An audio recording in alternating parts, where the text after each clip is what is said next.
ତ ପିଲେ ମାନେ ପୁଣି ଥରେ ଆଉ ଏକ ଭିଡିଓ ରେ ତମ ସମସ୍ତ ଯେତିକି ଅଛ ତମେ ମାନେ ପ୍ଲସ ଟୁ ସେକେଣ୍ଡ ଇୟର ପିଲା ମାନେ ତମ ସମସ୍ତଙ୍କୁ ପିଲେ ଅନେକ ଅନେକ ସ୍ୱାଗତ ଜଣାଉଛି। ପିଲେ ପୂର୍ବେ ଆମେ ଆଲୋଚନା କରିଥିଲେ ତପସ୍ୱିନୀ ପତ୍ରର ଗଙ୍ଗାଧର ମେହେରଙ୍କର ଏଇ ଯୋଉ କବିତାଟି ଆଲୋଚନା କରୁଥିଲେ। ଦେଖ ପିଲେ ତମ ମାନଙ୍କର 109 ନମ୍ବର ପୃଷ୍ଠାକୁ ଦେଖ।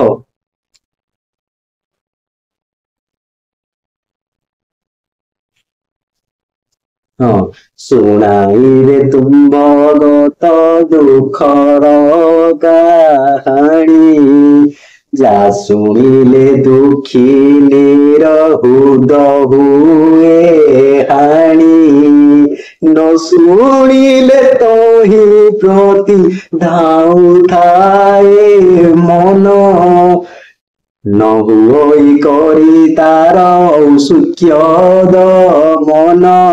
କହୁଛନ୍ତି ମାତା ସୀତା କହୁଛନ୍ତି, କଣ କହୁଛନ୍ତି? କହୁଛନ୍ତି ଶୁଣାଇବେ। ମହର୍ଷି ବାଲ୍ମୀକି ସହିତ ବାହାରିଛନ୍ତି ଆପଣଙ୍କ ଆପଣଙ୍କ ପାଦ ପଙ୍କଜକୁ ଦର୍ଶନ କରିବା ପାଇଁ ମନ ତାଙ୍କର ଟାଣି ନେଉଛି, ପରନ୍ତୁ ସେଠି ଯାଇ ସେ କଣ କରିବେ? ଆପଣଙ୍କୁ ଶୁଣାଇବେ କଣ ନା ତୁମ୍ଭଗତ ଦୁଃଖର କାହାଣୀ। ତୁମ୍ଭ କହିଲେ ହେ ପ୍ରଭୁ ଶ୍ରୀରାମ ଆପଣଙ୍କର ଗତ କହିଲେ ବିତି ଯାଇଥିବା। ଦେଖ ପିଲେ ଏଠି ଗତ କହିଲେ ବିତି ଯାଇଥିବା ବା ବିଗତ ଦିନର ଦୁଃଖର କାହାଣୀ, ବୁଝିପାରିଲା? ବିତି ଯାଇଥିବା ଦୁଃଖର କାହାଣୀ। 14 ବର୍ଷ ବନବାସ, ବନବାସ ପରେ ପୁଣି ସୀତା ଚୋରି ପରେ ସୀତା ଆସିବେ, ପୁଣି ରାବଣ ସହିତ ଯୁଦ୍ଧ ହେବ, ପୁଣି କେତେ ପ୍ରକାର କଷ୍ଟ ସ୍ୱୀକାର କରିବେ, ତାପରେ ଅଗ୍ନି କରିବା, ପୁଣି ଆସିବ ଅଯୋଧ୍ୟାକୁ, ପୁଣି ସେଠି ପୁଣି ପ୍ରଜା ନିରଞ୍ଜନ କରିବାକୁ ଯାଇ ପତ୍ନୀ ସୀତାଙ୍କୁ ମଧ୍ୟ ଅରଣ୍ୟରେ ନିର୍ବାସନ ଦଣ୍ଡ ଦେବେ। ତାହେଲେ ଏଇ ଯୋଉ ଦୁଃଖର କାହାଣୀ, ଏଇ ଦୁଃଖର କାହାଣୀକୁ ସେଠି ଶୁଣାଇବେ, ସେଠି ସେ ଶୁଣାଇବେ, ରାମାୟଣ ଗାଇବେ। ଦେନ୍ ଯା ଶୁଣିଲେ ଦୁଃଖୀ ନିରହୁଦ ହୁଏ ହାଣି। ଏଇ କଥା ଶୁଣିଲେ ଏଇ ଯୋଉ କଥା ଶୁଣିଲେ ଏଇ ଦୁଃଖିନୀ ସୀତାର ହୃଦୟ ହାଣି ହେଇଯାଇଥାଏ, ହୃଦୟ ଭାଙ୍ଗି ଯାଇଥାଏ। ସେ କଥାକୁ ସେଠି ସେ ଯାଇ ଶୁଣେଇବେ। ଏବଂ ଦେଖ ପିଲେ ଏଇ କଥାକୁ ଶୁଣିଲେ ସୀତାଙ୍କୁ ଭାରି ଦୁଃଖ ଲାଗେ ସତ, ପରନ୍ତୁ ସେ କଥାକୁ ଶୁଣିବା ପାଇଁ ତାଙ୍କ ମନ ସବୁବେଳେ ଧାଉଁଥାଏ। ଏବଂ ନ ହୁଇ କରି ତାର ଔସୁକ୍ୟ ମନ, ତାର ଔସୁକ୍ୟ କହିଲେ ଆଗ୍ରହ ବା ଔତ୍ସୁକତା, ଦମନ କହିଲେ ତ୍ୟାଗ। ତାହେଲେ ଏଇ ରାମାୟଣ କଥା ଶୁଣିଲେ ତମ ମାନଙ୍କୁ ଦୁଃଖ ଲାଗିବ ସତ, ପରନ୍ତୁ ଥରେ ଶୁଣିବା ପାଇଁ ଯୋଉ କଥା ନ ଶୁଣିଲେ, ଏଇ ରାମାୟଣ କଥା ନ ଶୁଣିଲେ ତମମାନଙ୍କର ମନ କଣ ହେବ ତ ବାରମ୍ବାର ଧାଉଁଥିବ। କଣ ପାଇଁ ନା କାରଣ ମନରେ ଗୋଟେ ଔତ୍ସୁକ୍ୟ ଜାଗ୍ରତ ହେଉଥିବ, ଗୋଟେ ଆଗ୍ରହ ହେଉଥିବ। ଔତ୍ସୁକ୍ୟ କହିଲେ ଆଗ୍ରହକୁ ତମେ ମାନେ ଦମନ କରିପାରିବନି, ଆଗ୍ରହକୁ ତମେ ମାନେ ତ୍ୟାଗ କରିପାରିବନି। ତାହେଲେ ଏଇ ଯୋଉ ଦୁଃଖର କାହାଣୀ ଶୁଣିଲେ ଦୁଃଖିନୀର ହୃଦୟ ହାଣି ହେଇଯାଉଥିବ ମଧ୍ୟ, ଯେଉଁ କଥାକୁ ନ ଶୁଣିଲେ ମନ ଶୁଣିବା ପାଇଁ ସେ କଥାକୁ ଏବଂ ତାର ଔତ୍ସୁକ୍ୟ, ତାର ଆଗ୍ରହକୁ ଦମନ କରି ହୁଏ ନାହିଁ। ସେଇ କଥାକୁ ଶୁଣିବା ପରେ ଯେମିତି ଭୂତ ଫିଲ୍ମ ଦେଖିଲେ ଆମକୁ ଡର ଲାଗେ ସତ, ପରନ୍ତୁ ଭୂତ ଫିଲ୍ମ ଦେଖିବାରେ ଆଗ୍ରହ ଥାଏ। ସେଇଭଳିଆ ଆଉ କଣ, ଯଦି ଆମେ କହିବା ଲାଇକ ଫର ଏକ୍ସାମ୍ପଲ ତମ ମାନଙ୍କର ପୁଅ ଛୁଆ ଯେତିକି ଅଛ, ତମେ ମାନେ ବଡି ବନେଇବା ପାଇଁ ତ ବହୁତ ଇଚ୍ଛା, କିନ୍ତୁ ବ୍ୟାୟାମ କରିବା ପାଇଁ କାହାର କୌଣସି ମାନେ ସକାଳୁ ଉଠି ବ୍ୟାୟାମ କରିବା ପାଇଁ ଦେଖାଯାଉନି କେତେ। ସେଇଭଳିଆ କଣ, ତାହେଲେ ଏଇ କଥା ଶୁଣିଲେ ଆମକୁ ଦୁଃଖ ଲାଗିବ। ଯାତ୍ରାରେ ଗୋଟେ ଜାଗାକୁ ଅନେଇ ରହିଲେ ଥପ ଥପ କରି ଲୁହ ଝରିବ ସତ, ପରନ୍ତୁ ଯାତ୍ରା ଦେଖିବା ପାଇଁ ଆମକୁ ଭାରି ଉତ୍ସୁକ ଥିବ।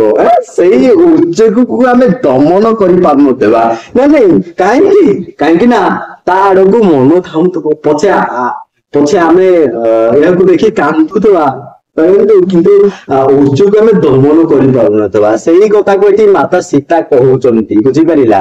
ଯେ ଆପଣଙ୍କୁ ସେଠି ଯାଇ ସେ ଦୁଃଖର କାହାଣୀ ଶୁଣାଇବେ, ଯେଉଁ କଥାକୁ ଶୁଣିଲେ ଏଇ ହୃଦୟ ଏଇ ଦୁଃଖିନୀୟ ହୃଦୟ ହାନି ହେଇଯାଉଥାଏ। ପରନ୍ତୁ ଏଇ କଥାକୁ ନ ଶୁଣିଲେ ମୋ ମନ ବାରମ୍ବାର ହେଉଥାଏ ସେ କଥାକୁ ଶୁଣିବା ପାଇଁ, କାରଣ ମୁଁ ତାର ଔତ୍ସୁକ୍ୟ ଦମନ କରିପାରେନି, ଶୁଣିବା ପାଇଁ ଆଗ୍ରହ ମୁଁ ତ୍ୟାଗ କରିପାରେନି। ଦେନ୍ କଣ ହେଇଛି ଦେଖ, ଦେଖ ପିଲେ ତମ ମାନଙ୍କର 110 ନମ୍ବର ପୃଷ୍ଠାକୁ ଦେଖ।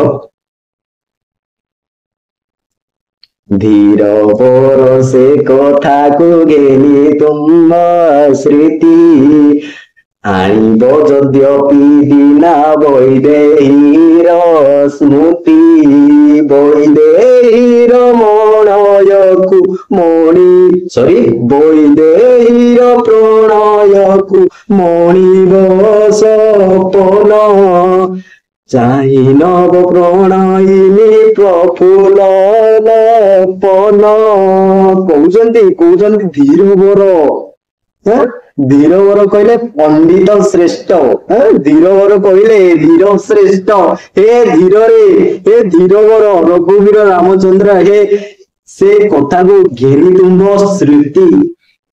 ସେ ଯୋଉ କଥା କହିବେ ସେ ରାମାୟଣ କଥା ଶୁଣିବେ, କେମିତି ରାମ ସୀତାଙ୍କ ବିବାହ ହୋଇଥିଲା, 14 ବର୍ଷ ବନବାସ ହେଇଥିଲା, ସୀତା ଚୋରି ହେଲା, ଏବଂ ସେଇ ରାମାୟଣ କଥାକୁ ସେ କହିବେ ଏବଂ ସେଇ କଥାକୁ ଘେନି ତୁମ ସ୍ମୃତି। ଯେତେବେଳେ ତୁମ ସ୍ମୃତି ତୁମ କାନକୁ ସେ କଥାକୁ ଆଣିବ ନା, ଯେତେବେଳେ କହିବେ ସେ କଥା ତୁମେ ଶୁଣିଲେ ପଡିବ, ତୁମ ସ୍ମୃତିରେ ପଡିବ, ଯେତେବେଳେ ତୁମ କାନରେ ବାଜିବ ନା, ଦେନ୍ ଆଣିବ ଯଦ୍ୟପି ବିନା ବୈଦେହୀର ସ୍ମୃତି।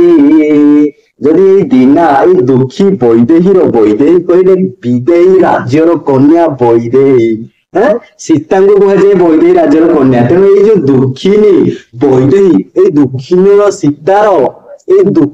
ସୀତାର ସ୍ମୃତି ଯଦି ଆପଣଙ୍କ ସ୍ମୃତି କି ଆସିଲା, ତାହେଲେ କଣ କରିବେ ନା ବୈଦେହୀର ପ୍ରଣୟକୁ ମଣିବ ସପନ। ଏଇ ବୈଦେହୀ, ଏଇ ସୀତାଙ୍କ ପ୍ರಣୟ, ଏଇ ସୀତାଙ୍କର ପ୍ରେମକୁ ଆପଣ ସ୍ୱପ୍ନ ବୋଲି ମନେ କରିବେ। ଏବଂ କହୁଛନ୍ତି କଣ, ଦେନ୍ ଚାହିଁ ନବ ପ୍ରଣୟିନୀ ପ୍ରଫୁଲ୍ଲ ଲୋପନ। ନବ ନୂଆ କରି ପ୍ରଣୟିନୀ, ନବ ସ୍ତ୍ରୀ, ନବ ବିବାହିତା ପତ୍ନୀର ପ୍ରଫୁଲ୍ଲ କହିଲେ ସତେଜ ବା କୋମଳ ବା ସୁନ୍ଦର, ଲୋପନ କହିଲେ ମୁହଁ, ନୂଆ ବାହାହେଇଥିବା ଆପଣଙ୍କର ନବ ପ୍ରଣୟିନୀ ନୂଆ ସ୍ତ୍ରୀର ପ୍ରଫୁଲ୍ଲ ଲୋପନକୁ ଦେଖି, ମାନେ ସୁନ୍ଦର ମୁଖକୁ ଦେଖି, ସତେଜ ମୁହଁକୁ ଦେଖି କଣ କରିବେ ନା ମୋର ପ୍ରଣୟକୁ ଆପଣ ସ୍ୱପ୍ନ ବୋଲି ମନେ କରିବେ। ଏବଂ ଦେଖ ପିଲେ କହୁଛନ୍ତି ଯେ ବୈଦେହୀର ପ୍ରଣୟକୁ ମଣିବ ସପନ,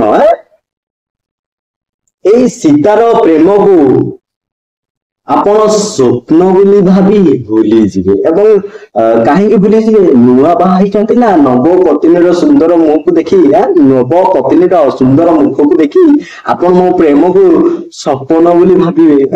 ତାହେଲେ କଣ କହିଲେ ହେ ପଣ୍ଡିତ ଶ୍ରେଷ୍ଠ, ହେ ଜ୍ଞାନୀ ଶ୍ରେଷ୍ଠ, ହେ ଧୀରବର ପ୍ରଭୁ ରାମଚନ୍ଦ୍ର, ମୋ କଥା ଯେତେବେଳେ ଲବକୁଶଙ୍କ ଠାରୁ ଶୁଣିବେ ନା, ତାହେଲେ ସେତେବେଳେ ଆପଣଙ୍କ ସ୍ମୃତିକୁ ଆପଣଙ୍କ କାନରେ ଯଦି ପଡିଲା ଏ କଥା, ଯଦି ଦିନା ବୈଦେହୀର ସ୍ମୃତି ଆପଣଙ୍କ ଏଠି ଆସିଲା, ଆପଣ ଯଦି ସ୍ମୃତିରେ ମୁଁ ଆସିଲି, ତାହେଲେ ମୋ ପ୍ରେମକୁ ଆପଣ ସ୍ୱପ୍ନ ବୋଲି ମନେ କରି ନୂଆ ବଧୂର, ନବ ବଧୂର ସୁନ୍ଦର ମୁଖକୁ ଦେଖି ମୋର ପ୍ରେମକୁ ଆପଣ ସ୍ୱପ୍ନ ବୋଲି ମନେ କରିବେ ପ୍ରଭୁ, ସ୍ୱପ୍ନ ବୋଲି ମନେ କରିବେ।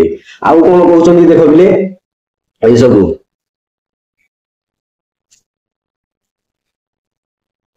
ପିଲେ ତମ ମାନଙ୍କର ପରବର୍ତ୍ତୀ ସମୟରେ ଆଲୋଚନା କରିବା, ଠିକ ଅଛି। ତାହେଲେ ପିଲେ ଆଜି ପାଇଁ ବସ୍ ଏତିକି।